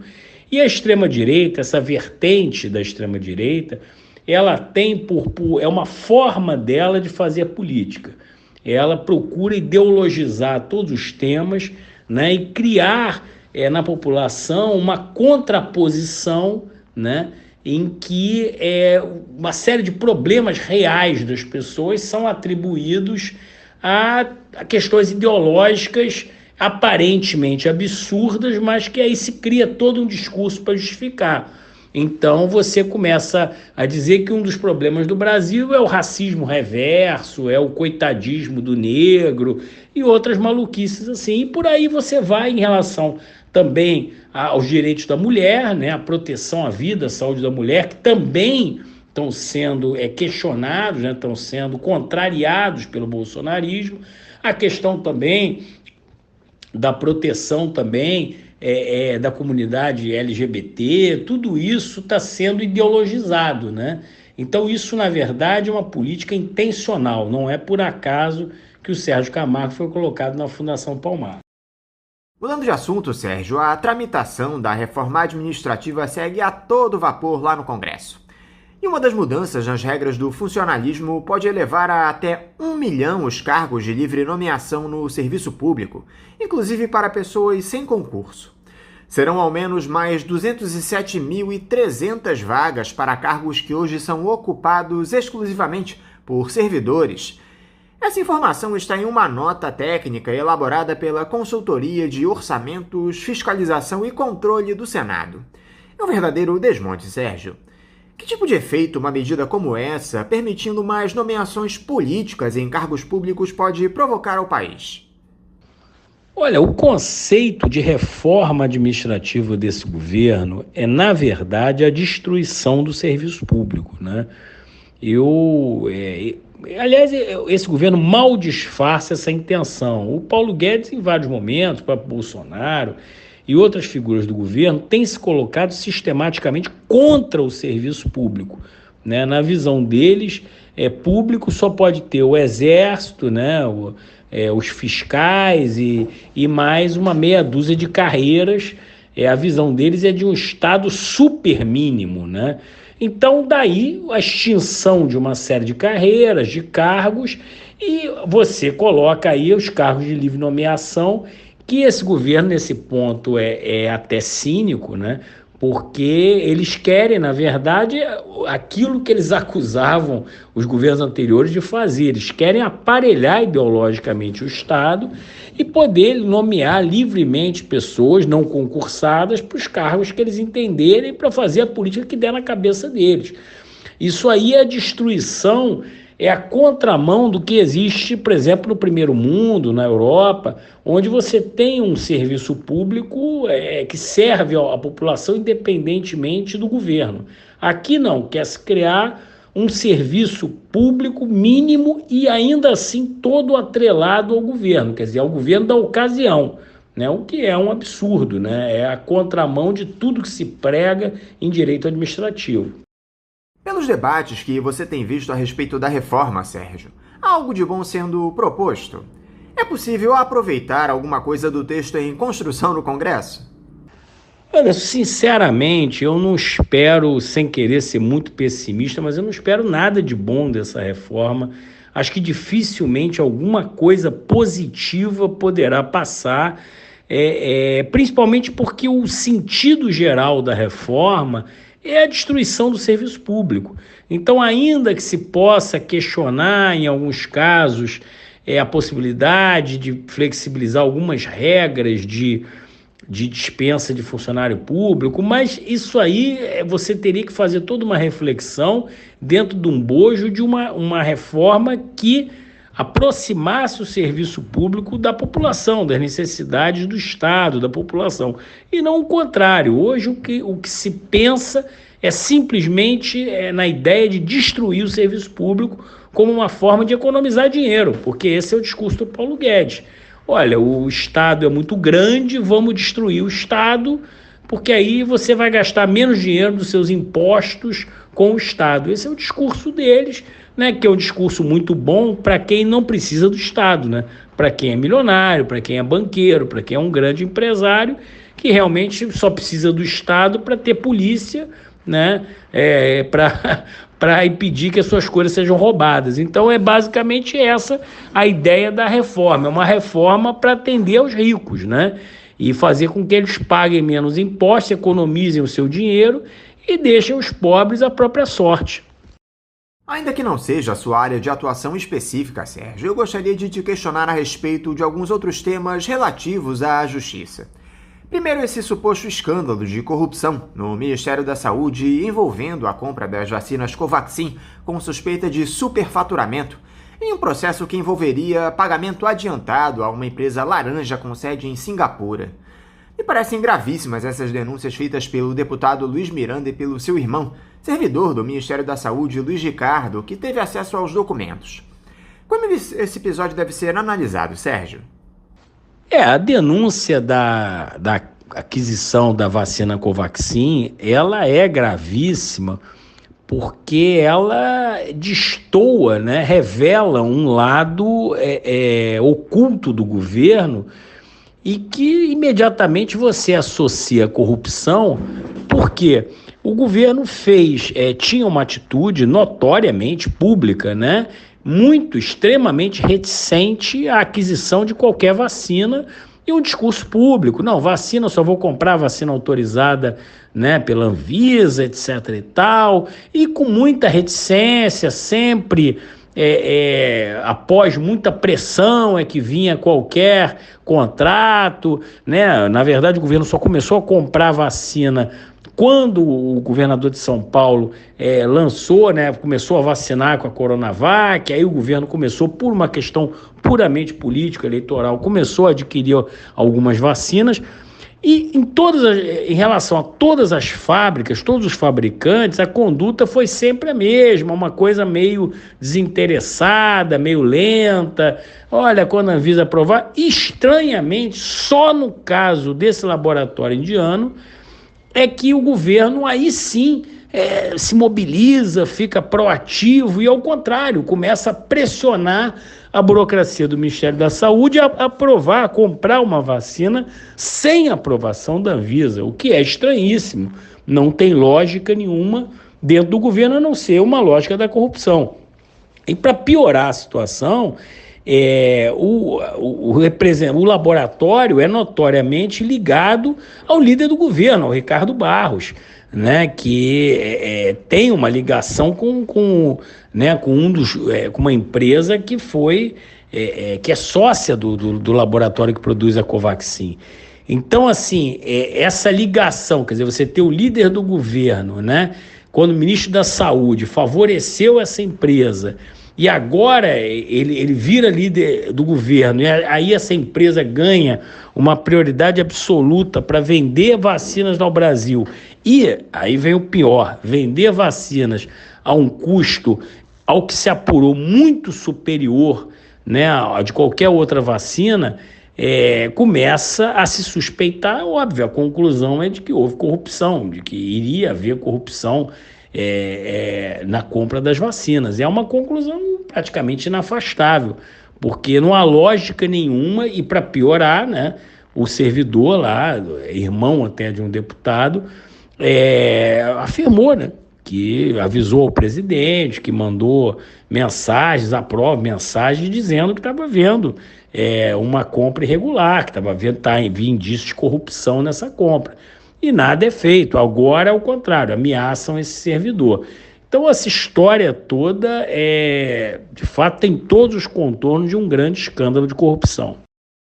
Para terminar, Sérgio, eu queria que você comentasse também essa decisão do Supremo Tribunal Federal, ratificada na última quarta-feira, que considerou o ex-juiz Sérgio Moro suspeito para julgar o processo envolvendo o ex-presidente Lula no caso da suposta aquisição daquele triplex no Guarujá, que acabou com sua condenação e consequente saída da corrida presidencial em 2018. Te pareceu justa essa decisão do STF, que teve placar de 7-4 pela parcialidade do Sérgio Moro? Bom, Anderson, para terminar realmente esse comentário sobre o habeas corpus concedido, né, ao presidente Lula, eu não vou até dizer muitas novidades, não. Eu acho que a decisão, ela, na verdade, resgatou um princípio que é essencial em qualquer democracia, em qualquer Estado de Direito, que é o princípio do juiz imparcial, né? Você nunca pode ser julgado por um juiz parcial, um juiz que quer te condenar. Isso, para você ter uma ideia, é um princípio tão inerente, tão caro à democracia, né, que é a chamada Magna Carta inglesa, que é o primeiro grande documento de natureza constitucional moderna, né, que praticamente inaugura a ideia de um Estado de Direito. Uma das grandes reivindicações dos nobres perante o rei, e que é um dos artigos da Carta Magna, é a garantia que eles não seriam julgados por juízes imparciais, que não se poderia prendê-los, tirar os bens deles sem um julgamento justo. Quer dizer, é a ideia do devido processo legal, isso em 1615. Então, assim, não se trata de forma alguma, como o próprio Ministério Público em alguns momentos tentou colocar, como se fosse uma filigrana, um detalhe, o juiz trocar mensagens com o procurador, que isso não seria uma coisa comum. Não tem nada de comum. Eu sou advogado há mais de 30 anos e o juiz conversa com o advogado na audiência. E olhe lá, e eventualmente no gabinete, formalmente, recebendo para um despacho. Não existe troca de WhatsApp de juiz com advogado e muito menos orientação, aí o mais grave, né? Orientação do juiz a uma das partes, porque o Ministério Público, ele é uma parte no processo. Então, quando o juiz orienta o procurador em relação a provas que têm que ser produzidas, a fazer isso, a fazer aquilo. É óbvio que esse juiz ele tem interesse no resultado, ele está torcendo para um dos lados. E no caso do presidente Lula, isso foi óbvio, porque a sentença foi uma peça lamentável, li, é uma sentença totalmente parcial, que condena ele sem qualquer prova, com base em ilações, em presunções, né? E depois o ganho político dele foi quase que imediato, quer dizer, ele impede o presidente Lula de concorrer, né? Prende o presidente Lula e depois isso beneficia o presidente Bolsonaro, que ganhou a eleição, né? E que as pesquisas até então mostravam que ele poderia eventualmente perder do Lula. E o Sérgio Moro, é nomeado ministro da Justiça desse governo que ele ajudou o presidente a ganhar a eleição. Ora, isso foi um escândalo até internacional. Eu acho isso repercutiu pessimamente em todos os países desenvolvidos. A parcialidade do julgamento, a injustiça foi evidente a todos. Não por acaso o Lula foi recebido pelo Papa, foi recebido por presidentes na Europa, né, autoridades, porque era óbvia a perseguição política que ele sofria. E nesse sentido, então, o STF, na verdade, ele recuperou a imagem do judiciário brasileiro, ele recuperou, né, um mínimo de respeitabilidade desse conceito da imparcialidade, que é a base do poder judiciário. Quer dizer, sem isso você não tem um Estado de Direito, não tem uma democracia. Sérgio Batalha, mais uma vez, muito obrigado por você conversar aqui conosco no programa. Eu quero te desejar um bom fim de semana e deixar aqui meu forte abraço. Foi um prazer, Anderson. Eu estou sempre à disposição do Faixa Livre e dos seus ouvintes. Um abraço. Conversamos aqui com o advogado trabalhista e presidente da Comissão de Justiça do Trabalho da Ordem dos Advogados do Brasil, do Rio de Janeiro, a OAB-RJ, Sérgio Batalha. Vamos agora a um novo intervalo. Voltaremos já já. Voltamos a apresentar Faixa Livre. Estamos de volta, ouvintes, e agora eu converso com o professor e coordenador do Núcleo de Direito Ambiental da Pontifícia Universidade Católica do Rio de Janeiro, a PUC-Rio, Fernando Alcácer. Fernando Alcácer, bom dia. Bom dia, Anderson. Bom dia, ouvinte da Band News. É sempre um prazer muito grande estar aqui conversando com o Faixa Livre. Fernando, muito obrigado por você conversar aqui conosco mais uma vez no programa. Fernando, uma das poucas notícias que podem ser comemoradas em meio ao caos que o Brasil atravessa se deu na última quarta-feira, quando o ministro Ricardo Salles pediu sua exoneração do Ministério do Meio Ambiente. Essa figura nefasta que promoveu um verdadeiro desmonte do regramento ambiental brasileiro, destruindo nossos biomas, provocando um cenário de destruição nunca antes visto na Amazônia, no Pantanal, responde a 2 processos no Supremo Tribunal Federal, um deles por suspeita de obstruir investigações de um esquema de desmatamento ilegal, favorecendo madeireiros, enfim. Como é que você observou esse pedido de demissão do Ricardo Salles do Ministério, o ministro da boiada? O nosso meio ambiente sai ganhando? Anderson, eu acho que com certeza o meio ambiente sai ganhando com a saída do Ricardo Salles. Por tudo que ele representa, por tudo aquilo que a opinião pública, tanto nacional como internacional, tem visto de maneira horrorizada nesses últimos 2 anos e tanto de governo Bolsonaro, tudo aquilo que ele fez em matéria de destruição ambiental, de pouco caso com os movimentos ambientalistas, de desprezo em relação à legislação ambiental que o Brasil construiu com tantas dificuldades, enfim, essa figura deletéria, não é, que foi objeto da repulsa de todos os ambientalistas, de todas as pessoas que são preocupados com a defesa desse patrimônio ambiental brasileiro, que ele não teve a menor vergonha, o menor pudor em destruir, sempre da maneira que achou melhor a seus interesses. Entre as ações deletérias comandadas pelo Ricardo Salles, Fernando, estão o recorde de desmatamento na Amazônia nesse ano de 2021, os incêndios históricos no Pantanal que tivemos no ano passado, que destruíram uma área de vegetação 10 vezes maior do que em 18 anos de devastação. Mais de 4 bilhões e 650 milhões de animais, entre vertebrados e invertebrados, afetados pelas queimadas nos nossos biomas, o desmonte do IBAMA e do ICMBio, o avanço da mineração, inclusive em territórios indígenas. Isso para citar apenas alguns dos crimes cometidos pelo agora ex-ministro. Qual dessas ações você considera a mais nociva para o meio ambiente brasileiro, Fernanda? É muito difícil apontar entre todas essas ações e todas essas omissões, né, mencionadas por você, Anderson, quais foram as que causaram o maior prejuízo ao meio ambiente brasileiro. Na verdade, é o conjunto da obra do Ricardo Salles que faz dele o pior ministro do meio ambiente que o Brasil já teve, sem dúvida alguma.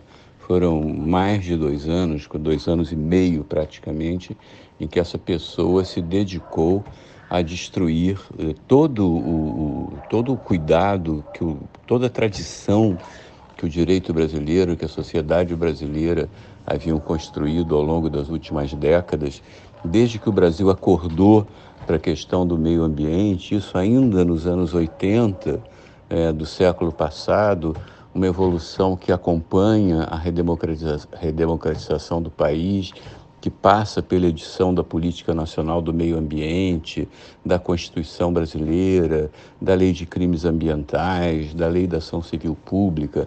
Enfim, é todo um patrimônio que o país construiu em matéria de legislação, acompanhada de uma montagem também de um aparelho estatal minimamente capaz de atender às demandas do país, que foi o objeto, tudo isso foi o objeto, assim, da sanha do ministro, né? Ele se dedicou diariamente a fazer a destruição de tudo isso que nós havíamos construído.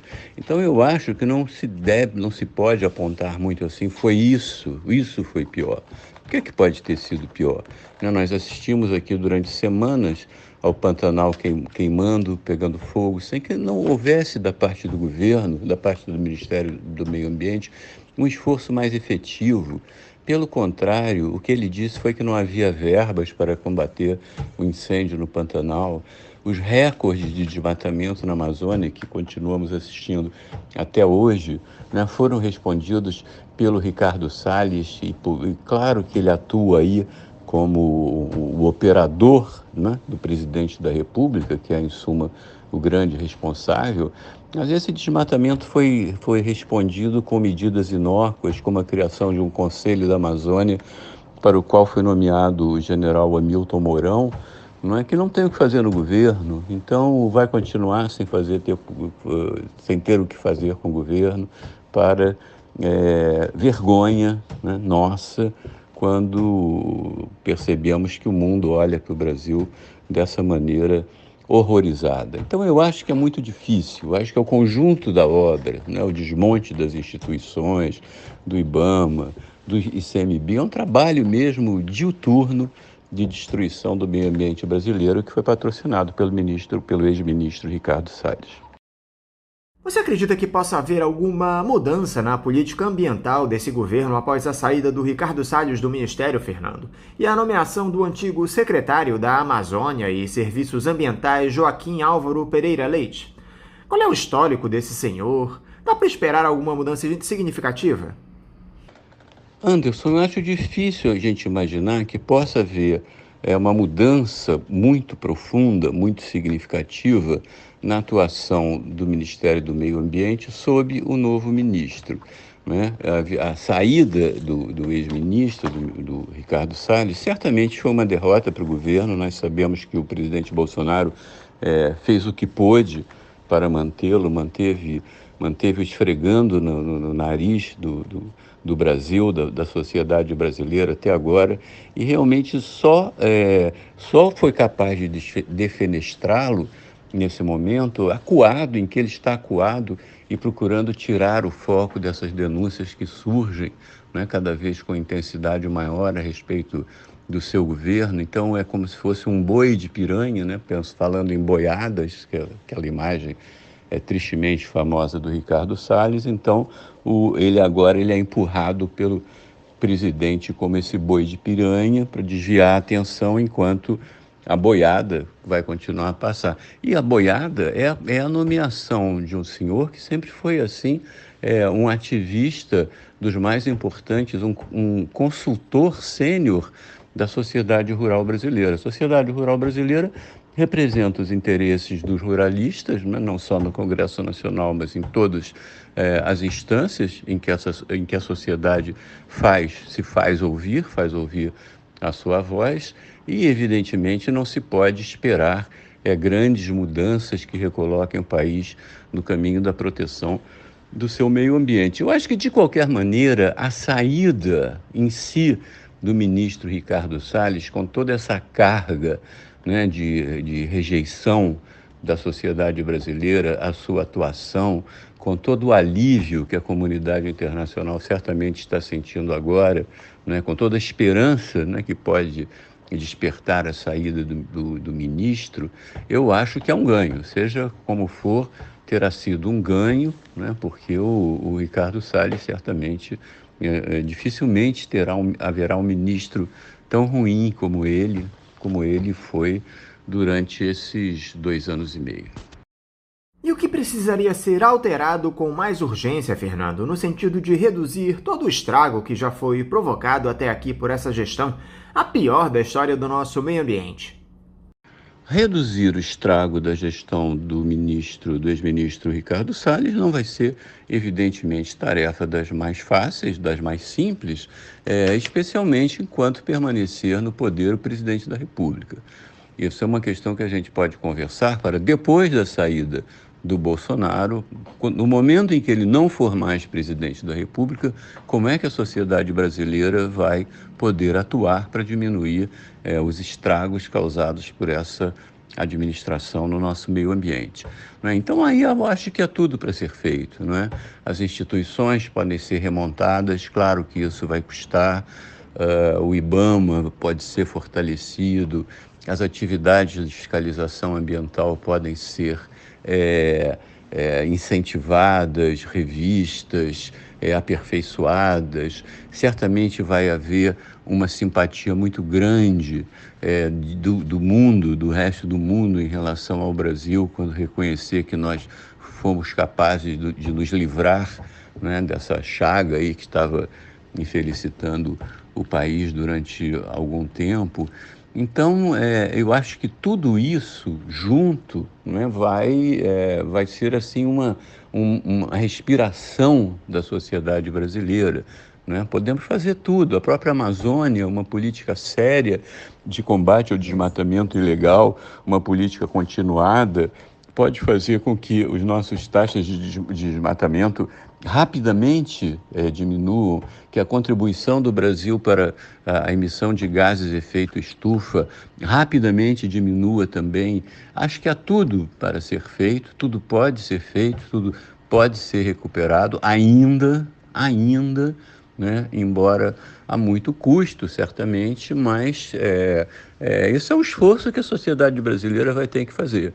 Essa conta nós vamos ter, não é? O desmatamento foi essa tragédia, o que houve do Brasil em matéria de contribuição do Brasil para o aquecimento do clima, como eu falei, não é? A partir da destruição da Amazônia, de desmatamentos, de queimadas que não foram reprimidas. Enfim, eu acho que, basicamente, essa questão de desmatamentos e incêndios é uma questão de você colocar agentes públicos. Você bota a polícia para resolver, usando todas essas tecnologias modernas que existem, com vontade política, com engajamento da sociedade, se contém o desmatamento em níveis super razoáveis, como já aconteceu há pouco tempo, nem faz tanto tempo assim, no Brasil. Então, eu acho que a partir do momento em que não só o Ricardo Salles, que já se foi, mas que esse governo que está por trás, que orienta o ministro Ricardo Salles, que dá as diretrizes, que se congratula com ele pelo resultado das suas políticas, esse governo tem que sair. Evidentemente que ninguém acredita que, a essa altura da vida, o Bolsonaro vá mudar, né, a visão que ele tem da Amazônia, a visão que ele tem da preservação do meio ambiente, a visão que ele tem de povos indígenas, e por aí vai. Você que é especialista em direito ambiental, Fernando, pode nos dizer como é que fica a situação do Ricardo Salles perante a Justiça, agora que seus processos devem descer para a primeira instância depois da perda do cargo de ministro? A situação do Ricardo Salles diante da Justiça, ao que se sabe, ela é extremamente delicada. Não é? Nós sabemos que houve denúncias consistentes já contra ele desde o tempo em que era secretário de Meio Ambiente do Estado de São Paulo. Não é? Parece que há um crescimento assim, do seu patrimônio em anos recentes que seria totalmente incompatível, não é, com a sua renda, pelo menos com a renda oficial. Não é? E o Ricardo Salles ele tem questões muito sérias, né, para resolver com a Justiça. Essas denúncias feitas pelo delegado da Polícia Federal, Alexandre Saraiva, algum tempo atrás, e que motivaram, inclusive, uma ação no Supremo Tribunal Federal, né, e a responsabilidade do ministro Salles está sendo apurada, né, de conivência, uma conivência criminosa com exportadores ilegais de madeira, contrabando de madeira. É difícil até de acreditar, né? Mas a gente acredita porque parece que há provas, que há evidências bastante grandes dessa ação do ministro, né, que envergonhou todo o país, e certamente são esses processos que começaram agora no Supremo Tribunal Federal, provavelmente descerão a instâncias inferiores, né, agora que ele perdeu o status de ministro de Estado, e os processos vão seguir, essa responsabilidade dele certamente vai continuar a ser apurada. O Ministério Público Federal está muito empenhado nisso, em promover essa responsabilidade penal do ministro. Eu acho que a situação legal dele, a situação jurídica dele, não é nada boa, né? Ele vai ter que explicar muito bem como é que, durante o tempo em que ele esteve no governo, o escritório de advocacia que ele tem em parceria com a mãe, em sociedade com a mãe, conseguiu faturamentos altíssimos. Esse tipo de coisa, assim, por que ele recebeu desmatadores, madeireiros ilegais em seu gabinete em Brasília, como assumiu claramente a defesa desses mesmos desmatadores.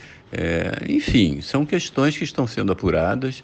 Parece que muita coisa vai acontecer ainda, né? Tem o caso do celular dele, que ele demorou 19 dias para apresentar à Polícia Federal e apresentou um aparelho que dificilmente poderia ter o seu acesso desvendado, mas que, segundo informa a imprensa, esse aparelho teria sido enviado aos Estados Unidos, onde seria descriptografado,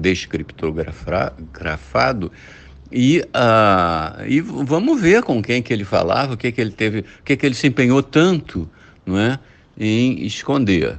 Enfim, as provas, né, que já foram os indícios, os documentos, o quebra do sigilo fiscal, são muitas as ações para que certamente vão fortalecer, vão robustecer o inquérito penal que apura a responsabilidade do ex-ministro.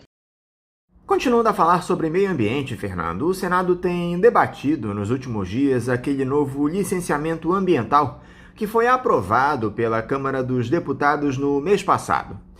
Há uma corrente de senadores que acredita ser necessária pelo menos uma audiência pública antes da votação, já que esse projeto engloba uma série de itens polêmicos que trarão danos ao meio ambiente, aos povos indígenas, à população ribeirinha. Eu gostaria que você explicasse para os nossos ouvintes, por favor, Fernando, qual é a importância de se realizar audiências públicas sobre um tema tão sensível como esse, e por que até agora não houve sequer um debate com a população a respeito dessa questão. Anderson, eu acho muito importante que você tenha trazido a essa conversa o assunto licenciamento ambiental. Bom, para auxiliar um pouco os ouvintes, é bom a gente saber que o licenciamento ambiental ele é um instrumento mais importante de controle do meio ambiente que existe no Brasil, que existe internacionalmente, né? É um controle prévio que se faz da atividade que possa vir a causar poluição ou utilizar recursos ambientais. Então, o Brasil tem, desde o início dos anos 80, uma legislação que foi inicialmente feita com a Política Nacional do Meio Ambiente, a Lei 6938, que está completando agora, imagine você, 40 anos. E a avaliação dos impactos ambientais e o licenciamento ambientais já haviam sido definidos por aquela legislação há 40 anos atrás como instrumentos da Política Nacional do Meio Ambiente. E evidentemente, sempre houve restrições ao licenciamento ambiental. Uma parte significativa do empresariado brasileiro jamais se conformou com a necessidade, né, de, antes de ser concedida a licença para a instalação de atividades por ele, que ele pretendesse desenvolver, esse empresariado muitas vezes não se conformou com essas exigências duras feitas pela legislação ambiental e a luta para diminuir essa proteção dada por aquele instrumento ao meio ambiente brasileiro sempre foi uma luta muito grande, né? Desde o final ainda dos anos 80, que começam a circular no Congresso Nacional os primeiros projetos bancados principalmente pela bancada ruralista e outras bancadas mais reacionárias para tentar mudar o licenciamento ambiental no Brasil. Isso vai acontecer durante anos, ao longo dos anos 2000, dos primeiros 20 anos dos anos 2000, são diversos projetos e substitutivos que são apresentados ao Congresso Nacional, discutidos pelo Congresso Nacional, sempre sob o argumento de que era impossível compatibilizar o desenvolvimento econômico do país com a proteção do meio ambiente nos termos em que assim colocado pelo licenciamento ambiental. Ou seja, porque os projetos os processos de licenciamento ambiental eram muito caros, né, porque os órgãos ambientais, sejam os órgãos federais, o IBAMA, o ICMBio, como os órgãos ambientais eram lentos, nunca estiveram muito preparados tecnicamente, com quantidade de pessoal, com recursos humanos para enfrentar a demanda, que eram projetos que mobilizavam processos de licenciamento que demoravam muito tempo, processos de licenciamento que obrigavam os empreendedores a mobilizar muitos recursos, sem nenhuma garantia de que os projetos fossem aprovados. Enfim, as queixas sempre foram essas. Por quê? Porque sempre havia uma dificuldade muito grande de entender o licenciamento ambiental não como um momento burocrático de exigências absurdas feitas ao empreendedor, mas como eu disse, um instrumento valiosíssimo, insubstituível de proteção do meio ambiente, o licenciamento ambiental e o estudo de impacto ambiental. Esses interesses mais reacionários nunca conseguiram fazer valer as suas intenções. Tanto é assim que estamos há 20 anos o Congresso Nacional discute esses projetos e esses substitutivos para diminuir o licenciamento ambiental. Agora, há pouco tempo atrás, há um mês atrás, eles finalmente conseguiram a aprovação num processo também superviciado, em que houve muito pouco debate com a sociedade, um projeto que foi apresentado de uma hora para outra, que mal passou pelas comissões, que não passou por qualquer tipo de debate. E o Congresso Nacional, nesse momento, mostra a correlação de forças que existe ali dentro e, por 300 votos, aprova um projeto que é um desastre. Se esse projeto vier um dia a ser aprovado ainda pelo Senado Federal e sancionado pelo presidente da República, a gente vai assistir a um retrocesso ambiental sem precedentes no Brasil, né? Por quê? Porque existem vários... A gente acho que não teria tempo aqui nessa resposta simples de examinar, né, os vários itens em que se desenvolve esse projeto, mas só algumas, né? Em primeiro lugar, o projeto acaba com a necessidade do licenciamento ambiental para uma listagem enorme de atividades, né? As atividades agropecuárias, em princípio, não mais vão precisar de passar pelo licenciamento ambiental. Não é? Obras importantes de infraestrutura não precisariam mais passar pelo licenciamento ambiental. Uma série de atividades, não é, que certamente causam impactos ambientais relevantes ou podem causar impactos ambientais relevantes, ficaria dispensada do licenciamento ambiental, ficará dispensada do licenciamento ambiental se esse projeto vier a ser aprovado.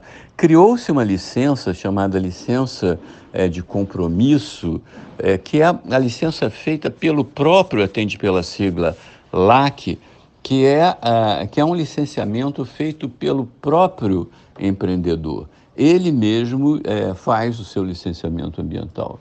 Essa é uma ideia que talvez pudesse funcionar, né, se a mentalidade empresarial aqui no Brasil fosse outra, não fosse essa que a gente tem, né? A gente pode imaginar que, estando a cargo do próprio empresário a fazer uma declaração sobre as possíveis degradações ambientais que decorreriam do seu projeto, quando entrasse em vigor, que ele não vai ter muito interesse em expor os prejuízos, os danos que poderiam e que poderão acontecer a partir da sua entrada em funcionamento.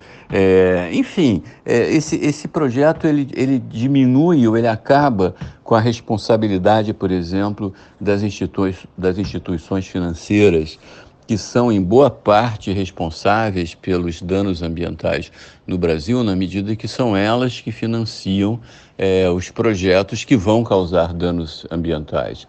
Então, o direito brasileiro, por exemplo, ele sempre responsabilizou essas instituições financeiras, para obrigar a instituição financeira, o banco, a, na hora que empresta dinheiro a um empreendedor, a um empresário, tomar cuidado para ver para quem que ele está emprestando dinheiro, o que aquele empresário vai fazer com aquela quantia, o que ele pretende produzir. Por quê? Porque o banco vai ser responsabilizado. Se amanhã um desses empresários começasse a tocar um projeto financiado por uma instituição financeira sem licenciamento ambiental, por exemplo, ou ainda que tenha feito licenciamento ambiental, mas em desacordo com as regras do licenciamento ambiental, o banco é responsabilizado. Então, o banco toma muito cuidado, evidentemente, com saber para quem que ele está emprestando. E isso acaba nesse novo projeto. A questão também das chamadas condicionantes socioambientais, esse me parece que é um dos problemas mais complicados, mais difíceis da gente entender. Veja bem, Anderson, quando você, por exemplo, vai construir uma hidrelétrica, né, essa hidrelétrica num lugar descampado, enfim, é óbvio que aquele empreendimento vai atrair populações. Vai vir, são pequenas cidades, né, que muitas vezes vão receber uma população de até 10 vezes a sua população original. Então, em decorrência daquela hidrelétrica, né, no nosso exemplo. Então, é óbvio que esse aumento da população e os problemas daí decorrentes de escolas, de hospitais, de segurança pública, de saneamento, etc., não podem ser resolvidos por municípios que até então tinham uma população muito pequena. Então, seria importante que o empreendedor banque esses projetos também, né? Já que os impactos não vão ser apenas impactos ambientais em sentido estrito, mas impactos sociais, impactos econômicos, além dos impactos ambientais propriamente ditos, e nada mais razoável que isso fique por conta, seja colocado na conta do empreendedor. né? Então o projeto acaba com essa obrigação. Existe também uma preocupação assim muito grande com uma guerra federativa que pode existir entre os entes da federação em função da competência para fazer o licenciamento dos processos de licenciamento ambiental. Em princípio, esses empreendimentos passarão a ser licenciados por municípios que na maioria das vezes, na grande maioria das vezes, simplesmente não têm assim condições políticas, econômicas, reais, né, de enfrentar o processo de licenciamento ambiental de empreendimentos grandes, de empreendimentos que impactem mais o meio ambiente. Então, esse é um outro assunto assim que também preocupa muito.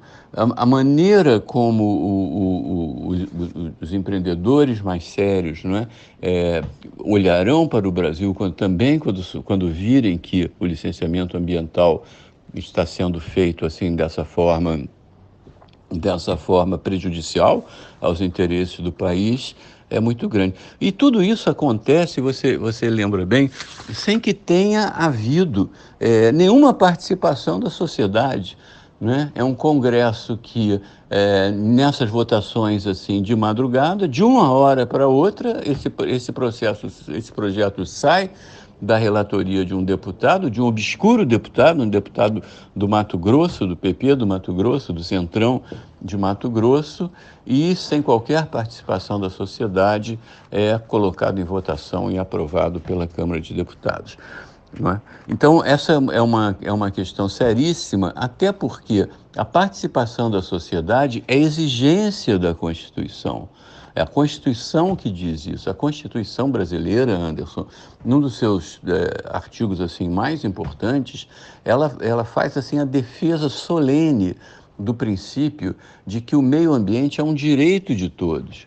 Então não faz sentido nenhum a Constituição dizer que o meio ambiente é um direito de todos, se alguém acha que tem o direito, né, de destruir o meio ambiente, de atentar contra o meio ambiente, sem ouvir o que as pessoas que são os proprietários, digamos assim, desse meio ambiente ecologicamente equilibrado têm a dizer. Então, essas questões são muito sérias. Eu tenho a impressão de que o Senado será mais sensível, de que provavelmente o Senado Federal vai abrir um pouco mais a discussão em relação a esse projeto e certamente estará aberto também a mudanças nesse texto horroroso que foi aprovado na Câmara de Deputados. E se isso não for feito, me parece que o recurso à justiça, a judicialização do processo de licenciamento vai ser óbvia, né? Porque a legislação brasileira, principalmente a Constituição Federal, vai estar sendo desrespeitadas porque ela garante a participação da sociedade, garante que a preservação do meio ambiente seja feita como imperativo do desenvolvimento do país, essa questão do desenvolvimento sustentável. Enfim, vamos ver o que vai acontecer com esse projeto, mas eu acho assim, que dificilmente, nos termos em que foi aprovado pela Câmara de Deputados, dificilmente será aprovado. Agora, é preciso que a sociedade se mobilize na defesa do meio ambiente brasileiro. Você acha que há algo a ser feito para barrar esse licenciamento criminoso, Fernando? Tanto na esfera legislativa como no judiciário? Eu acho que se consegue barrar esse projeto de lei apenas com mobilização da sociedade. Se a sociedade não se mobilizar para ir literalmente à luta na tarefa de convencimento de senadores, e os senadores, assim como os deputados, eles são muito sensíveis, né? Então, o que eu sugiro é que os eleitores escrevam ao Congresso Nacional, aos deputados, aos senadores, né, agora aos senadores, né, para mostrar sua indignação com esse projeto, porque a partir do momento em que essas manifestações chegarem ao Congresso Nacional, chegarem ao Senado, né, possivelmente se haverá uma mudança, né, na posição, na postura dos senadores, que no primeiro momento eles nem sabem o que é licenciamento ambiental, né? O senador médio, ele, assim como o deputado médio, ele não tem a menor ideia do que é aquilo, né? Ele apenas ouve dizer que o progresso do país é barrado por uma legislação ambiental que é deficiente, que é retrógrada, né, que puxa o país para trás, essas coisas que a gente ouve todos os dias. Então, eu acho que como barrar esse projeto, num primeiro momento, vai ser a sociedade se mobilizando. Num segundo momento, vai ser contestando já na justiça, em outro âmbito, as inconstitucionalidades e as ilegalidades flagrantes desse projeto de lei. Fernando Alcácer, mais uma vez, muito obrigado por você estar aqui conosco no Faixa Livre. Eu quero te desejar um ótimo final de semana e deixar aqui o meu abraço. Anderson, muito obrigado pela oportunidade de estar aqui com os ouvintes da Band News e desejo a você um ótimo dia e a todos também. Muito obrigado, grande abraço. Conversamos aqui com o professor e coordenador do Núcleo de Direito Ambiental da Pontifícia Universidade Católica do Rio de Janeiro, a PUC-Rio, Fernando Alcácer. E vamos encerrando a edição de hoje do Faixa Livre, convidando todos vocês para na próxima segunda-feira, a partir das 8 da manhã, estarem novamente aqui na Rádio Bandeirantes 1360 AM para mais uma edição do nosso programa. Um ótimo final de semana a todos vocês e até segunda!